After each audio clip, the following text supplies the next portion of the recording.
Bonsoir tout le monde, j'espère que ça va bien. Ça fait un petit bout de temps qu'on s'est pas vu. J'avais envie de faire une petite série ce printemps. Si vous ne me connaissez pas, je m'appelle Danielle, je fais du jardinage depuis plusieurs années, je vais en reparler un petit peu plus tard. Puis je suis maman de 5 enfants, puis on leur fait l'école à la maison. Pour moi, le jardinage, c'est une grosse partie de ma vie, surtout rendu à ce temps-ci de l'année. Là, on dirait que je fais juste penser à ça. J'ai décidé de faire une petite vidéo, plusieurs vidéos d'introduction au jardinage. En fait, à cause d'une amie, j'ai une amie qui commence le jardinage, puis elle me parlait de ça sur Messenger, puis là je m'en allais y faire des longs messages vocaux pour y expliquer bien des affaires, puis je me suis dit pourquoi est-ce que je n'expliquerais pas ça en vidéo. Donc principalement pour elle, c'est en fait, mais en même temps, je me suis dit pourquoi pas le faire pour tout le monde en réalité. Ceci dit, j'ai pas la prétention d'être une experte en jardinage, loin de là. Mais je pense avoir assez de connaissances pour faire quelques petites capsules comme ça, pour expliquer la base de certaines affaires que des fois, je trouve ça difficile de trouver de l'information sur Internet parce qu'il y a trop de choses qui sont comme prises pour acquis.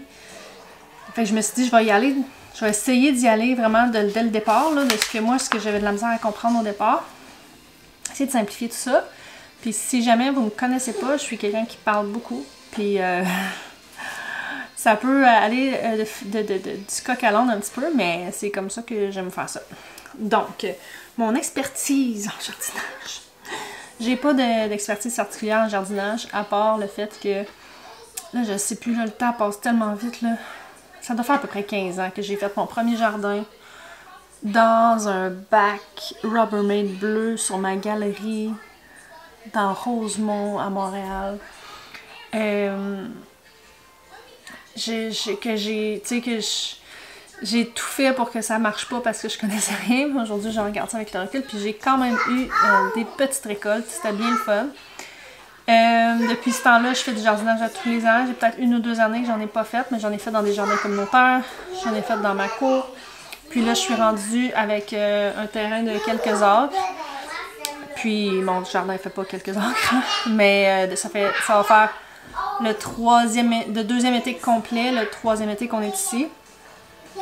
Puis mon jardin commence à prendre plus d'ampleur. Fait que c'est ça mon expertise. Vous ne trouverez pas ici de l'information super poussée, c'est des choses super poussées. Là, si vous connaissez déjà un peu ça, que ça fait quelques années que vous faites du jardinage, je vous apprendrai probablement rien. Pourquoi que c'est encore drôle, parce que moi j'ai été des années de temps à pas connaître bien des affaires. Faut que j'en parle. Là. J'ai mis mes belles boucles d'oreilles pour l'occasion. C'est mon amie Véronique qui les fait. Des beaux petits tournesols. Elle est en train de se faire un petit inventaire. Elle a de l'intention un jour de partir à une petite boutique Etsy. Si ça vous intéresse, laissez-moi là en commentaire parce que on dirait qu'elle se déniaise pas à le faire. Fait que là, si je montre qu'il y a plein de monde qui va aller voir sa boutique Etsy, ben, ça va peut-être être déniaiser derrière un petit peu. Mais c'est ça. Fait que il y a beaucoup d'aspects du jardinage que je connais pas, comme la majorité du monde. Le jardinage, c'est quelque chose que tu peux jamais connaître à fond, là, à 100%. Mais je suis désolée si vous entendez les enfants derrière, ils font partie de ma vie. Puis, sauf que c'est ça. Fait qu'on va commencer par le départ. Je m'étais pris des petites notes sur qu'est-ce que j'allais parler en premier.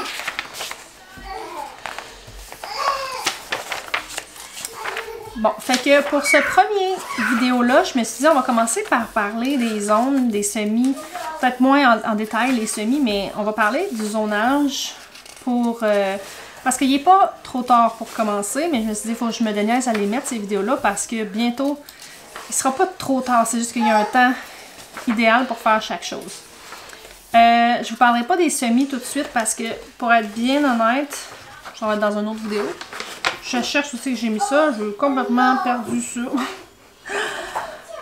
Pour être bien honnête, c'est pas nécessaire de connaître les semis pour commencer le jardinage. Au printemps, là, à la fin du printemps, il y a toujours, souvent sur Marketplace, des gens qui vendent des semis. Vous pouvez aller chez Canadian Tire, chez Walmart. Bref, vous pouvez acheter des affaires déjà faites tout de suite. Fait que si vous voulez vous simplifier la vie, vous pouvez très bien aller en magasin, vous acheter des semis, mois de mai, mois de juin. On va parler des bonnes dates pour faire ça. Voyons, j'ai tout perdu mes notes. Je vais retrouver mes notes. C'est rien de super compliqué. Donc, j'ai décidé qu'on allait commencer par se parler de zones. Moi, ça fait pas si longtemps que ça. Si on considère que ça fait 15 ans que je fais du jardinage, ça fait pas longtemps que je suis au courant des zones, du zonage, puis des premiers et derniers jours de gel. C'est des dates... les zones, souvent, il y a des gens qui vont dire bon, je suis en zone 4. Au Québec, je crois qu'on va de zone 1 à 6, si je me trompe pas. Je crois que l'île de Montréal est à 6. Puis le reste, ça va jusqu'à 1. Je me trompe peut-être. Mais autour de Montréal, là. Mais il me semble bien qu'avoir vu que c'est jusqu'à 6. En réalité, les zones, c'est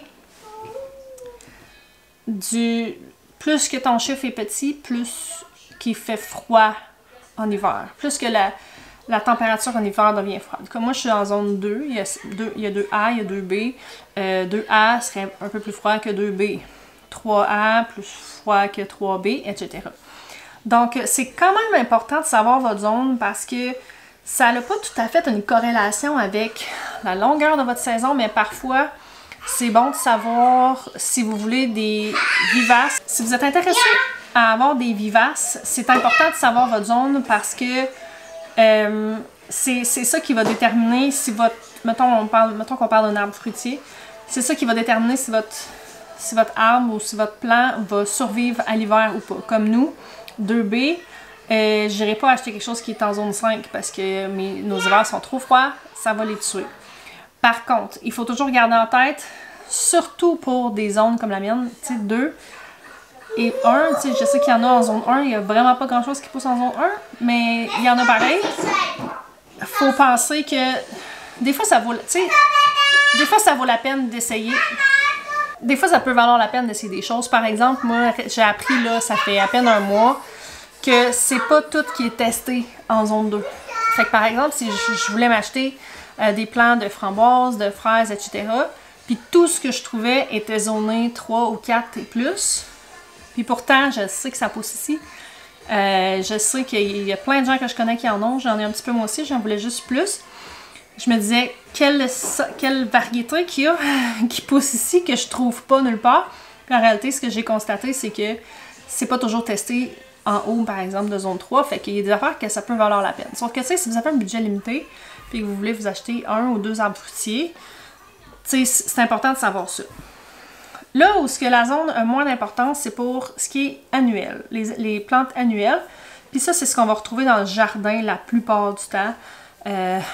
Nos tomates, nos poivrons, nos concombres, tout ça, ça pourrait être vivace si on les faisait planter à l'intérieur ou si on vivait dans une zone beaucoup plus chaude. Mais mettons, on les traite comme des annuels. Parce qu'ici, ils sont annuels. En réalité, il y a bien des plants qui sont annuels ici puis qui sont vivaces ailleurs. C'est bien normal. Mais c'est ça. C'est important à savoir la zone pour le vivace. Mais annuel, moins. Parce que si vous suivez...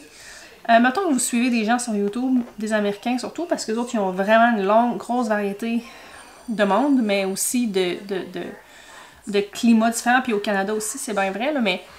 Par exemple, je sais qu'il y a des gens qui sont en zone 3 aux États-Unis qui ont une saison beaucoup plus longue puis beaucoup plus chaude en été que quelqu'un qui est en zone 3 au Canada, par exemple. Parce que leur température hivernale tombe à peu près pareil. Mais on parle pas non plus, par exemple, de la couverture de neige ou de la couverture, des vents ou quoi que ce soit.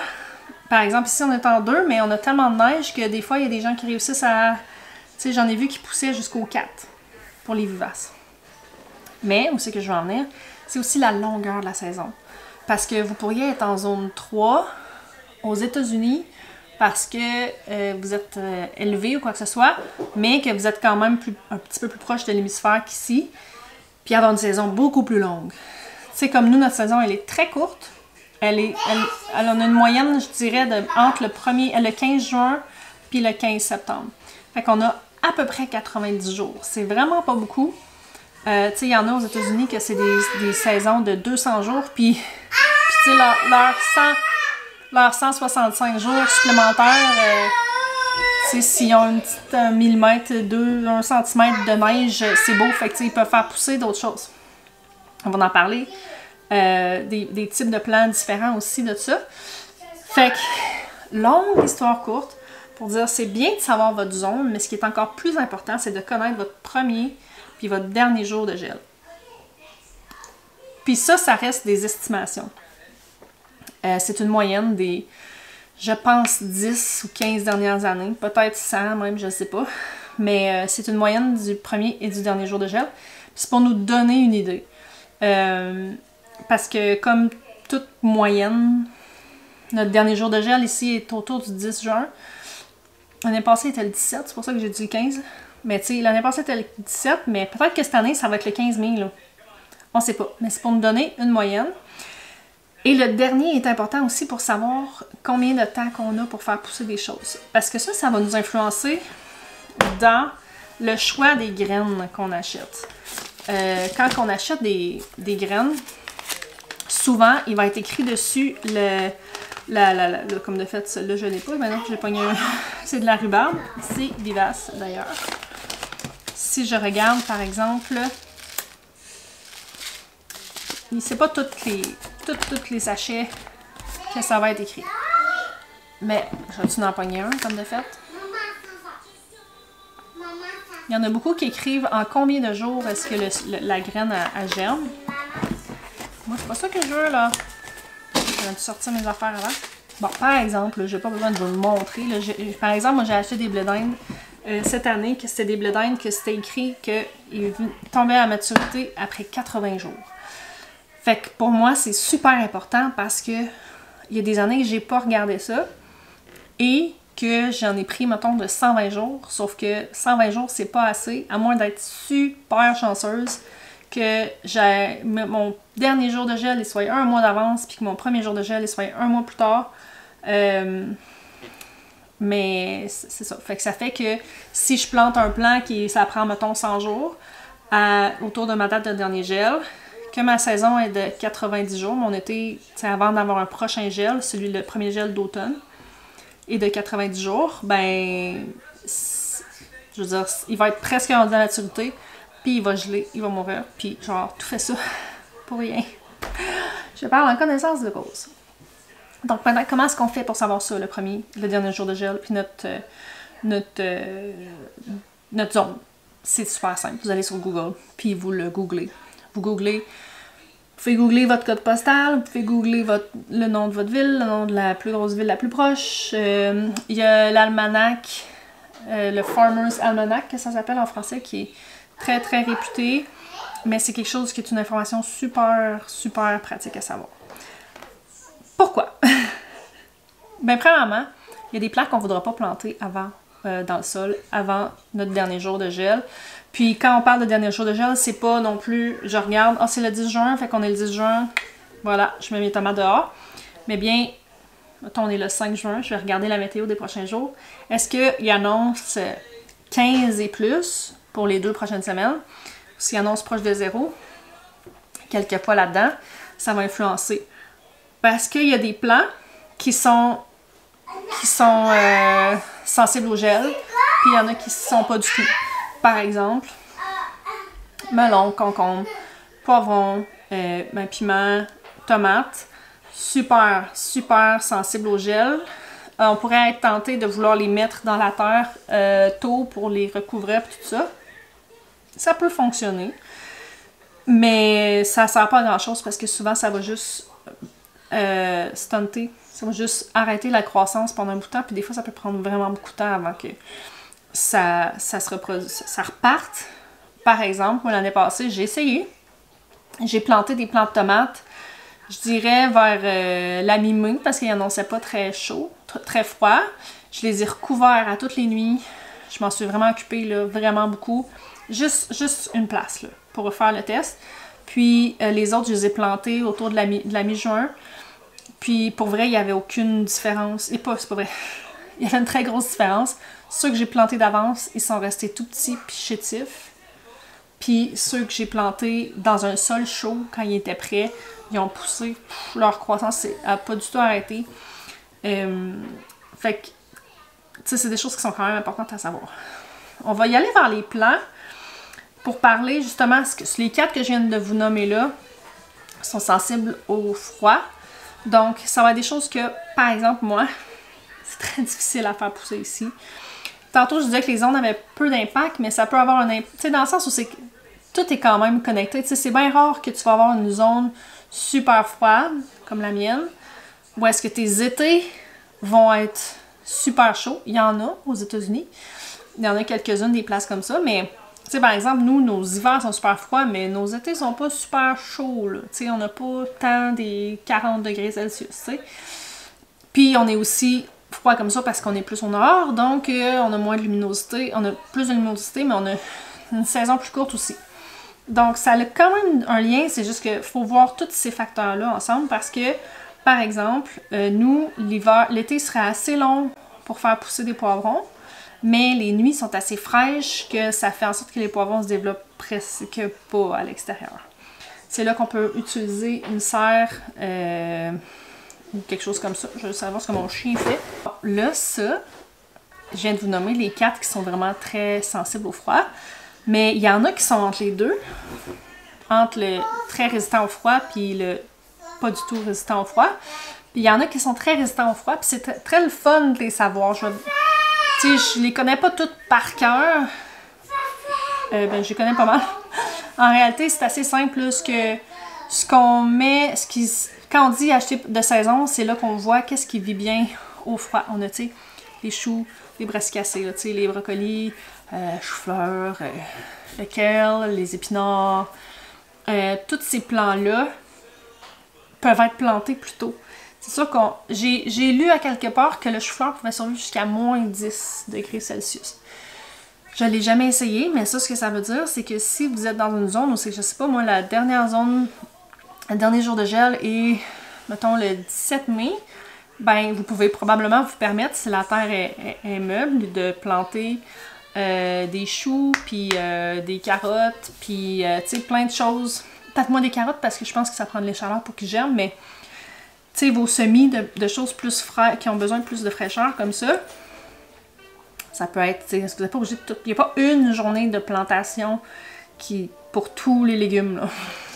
C'est quelque chose qui est quand même bien à savoir, parce que j'ai été longtemps à tout semer en même temps, puis tout planter en même temps. Quand que je parle de semer, je parle de partir le plant de la graine, et non de mettre dans mon jardin.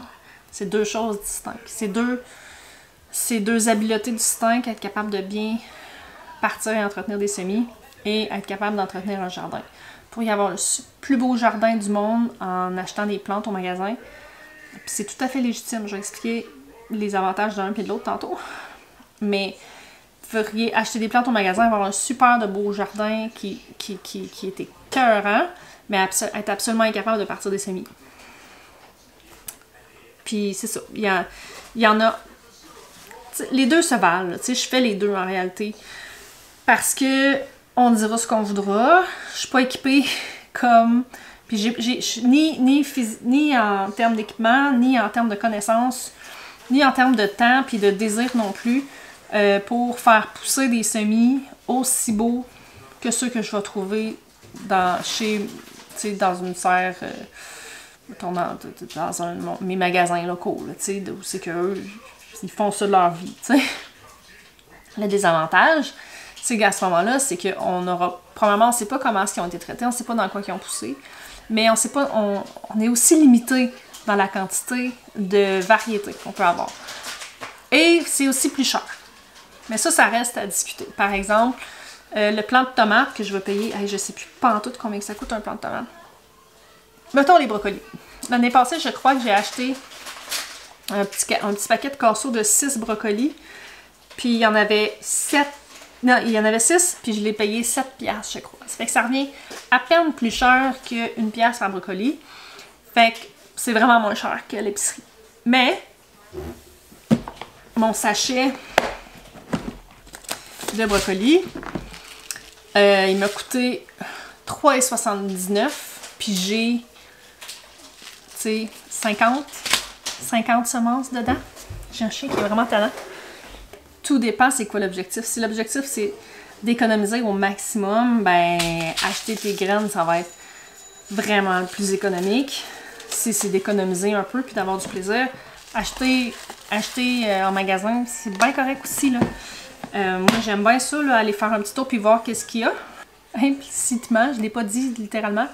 C'est au final, on veut planter nos plants aux alentours de notre date de dernier gel. C'est pour ça que c'est important de le savoir. Ce qui est plus résistant au froid, on va essayer peut-être le planter un peu avant. Ce qui est très résistant au froid, on peut le planter quand même un petit peu avant. Je vous dis du kale, là, ça survient en dessous de la neige. Parce que ce qui s'applique au début de l'année de jardin, du jardinage, s'applique aussi à la fin. C'est-à-dire que mon kale, je peux le laisser. J'ai récolté du kale jusqu'en octobre, si pas novembre. J'ai récolté du kale puis du chou en dessous de la neige l'automne passé. Puis la seule raison pour laquelle que j'ai arrêté de récolter, c'est que j'en avais plus. Ils sont pas morts. Ils ont super bien survécu au froid. Probablement pas au froid là, de janvier, février, là, des moins 30, des moins 40, pas tant. Mais quand l'hiver commence à être doux, la fin de l'automne puis le début de l'hiver, on sait que c'est quand même doux, il y a quand même des choses qui peuvent pousser. Ça m'amène par exemple vers un autre point que je trouve quand même important parce que je viens de parler de centre jardin. Il faut essayer de vous renseigner autant que possible sur ce que vous achetez parce que c'est pas parce que quelque chose est disponible en magasin que ça veut dire que c'est le moment de le faire pousser. Si vous vivez, par exemple, à Montréal, zone 6, comme je disais tantôt. Pour avoir vécu à Montréal, j'assume que les étés sont encore comme ça. Ils peuvent être vraiment très chauds, avec les îlots de chaleur puis tout ça. Puis il y a des choses qui poussent pas bien dans la chaleur. En fait, tout ce que je viens d'énumérer qui pousse bien au froid, c'est des choses qui pousseront pas très bien au chaud, qui peuvent tout de suite monter en graines. Fait que si t'es à Montréal, au mois de mai, puis que t'es en centre jardin, puis que tu vois des plants de chou-fleur, de choux, de brocolis, c'est pas parce qu'ils sont là, puis que t'es proche de chez toi, que c'est nécessairement le temps de les acheter puis de les planter. Malheureusement, moi je pensais que je pouvais me fier à mon centre jardin tout le temps, puis ça a l'air que non. Ils vendent des arbres puis des arbustes qui vivent pas dans mon climat.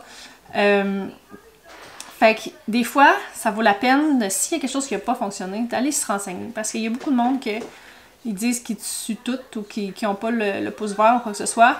Puis en réalité, c'est peut-être juste qu'ils ont fait, moi je trouve que c'est comme fait abuser un peu d'eux, un peu de leur naïveté, de vendre des choses comme ça quand ça poussera pas ou ça va échouer. C'est de mettre les gens dans une situation d'échec dès le départ, puis d'abuser de leur naïveté, de penser que de faire confiance finalement, là, que si c'est là, ben ça, tu sais, comprenez-vous ce que je veux dire? En réalité, si vous vouliez acheter du brocoli, peut-être que ce serait mieux de l'acheter, il n'y en a peut-être plus à ce moment-là, par exemple, mais tu sais, d'en faire pousser, pour qu'il soit prêt, mettons, en août, pour le planter, quand vous avez de l'espace, pour qu'il se pousse à l'automne. Mais ça, c'est un petit peu plus avancé, comme, pas avancé, là, mais tu sais, c'est d'autres principes que si c'est votre première année, vous n'avez pas besoin de penser à votre jardin d'automne, là, mais c'est bien d'y penser que il y a plus qu'une saison de jardinage, même au Québec. Je pense que je vais résumer ça là, parce que j'ai tendance à m'en aller un peu n'importe où. Mais je veux qu'on retienne ça, qu'on a nos zones, on a notre date de premier gel, de dernier jour de gel. Puis après ça, on fait un calcul. Je vais parler plus dans mon vidéo sur les semis, de quand partir quoi. Savoir la longueur de notre saison, pour savoir quoi acheter. Savoir qu'est-ce qui pousse au froid, qu'est-ce qui pousse au chaud. C'est bon à savoir pour pas... tu sais, pour vrai, perdez pas votre temps avec quelque chose que... Tu sais, si vous êtes en zone 1, là, puis vous avez une moyenne de nuit de 10 degrés Celsius pendant l'été, ben, vos poivrons... Ben, c'est pas vrai. Vous pourriez l'essayer, parce que le jardinage, c'est un peu comme la cuisine. Je peux vous donner une recette de pâté chinois super bonne. Ça veut pas dire que l'autre à côté est pas bonne, puis ils sont toutes différentes en réalité. Fait que c'est vrai qu'il y a des choses qu'il faut essayer. C'est juste que ça, je pense que c'est très important de le savoir si on veut partir du bon pied. Je n'ai pas su ça pendant des années. Même mes premières années de jardinage, je les ai faites à Montréal. Après ça, je les ai faites sur la Rive-Sud. Fait que c'était pas vraiment un challenge. Tu sais, ça marchait, là. Tu sais, d'aller en centre jardin, de planter mes affaires. Non, mais mets-la là. Parce que, tu sais, c'était d'un temps, tu sais. Sauf que moi, si je suis en ce moment les autres que je vois sur Internet ou quoi que ce soit, mettons sur des groupes de jardinage au Québec, puis que j'essaie de faire comme eux, ben, tout va mourir parce que, tu sais, le 15 000, je peux pas mettre mes plants de céleri ou de cocombe dehors. Je peux pas. Je peux juste pas. Fait que j'espère que ça vous a plu. Si vous êtes nouveau au jardinage, laissez-moi un commentaire si vous avez appris des choses, si vous avez des questions. Comme que je dis, je suis loin d'être une experte, mais je pense que je peux répondre à beaucoup de questionnements. Si vous connaissez le jardinage puis que je suis dans le champ, vous trouvez, dites-moi les aussi, c'est pas correct. Parce que comme que je dis, tu sais, il y a des gens qui vont... Viens ici. Je connais des gens qui essayent... Tu peux pas embarquer par là. Tu te tasser la chaise. Il y a des gens dans mon coin qui vont starter des choses pas, tu sais, qui vont rien planter avant la Saint-Jean. Puis il y en a d'autres qui commencent à mimer, puis tout le monde finit par trouver comment ça fonctionne pour eux. Donc je serais vraiment curieuse d'avoir vos commentaires, vos questions, puis on va se retrouver dans un prochain vidéo sur les semis. Bye!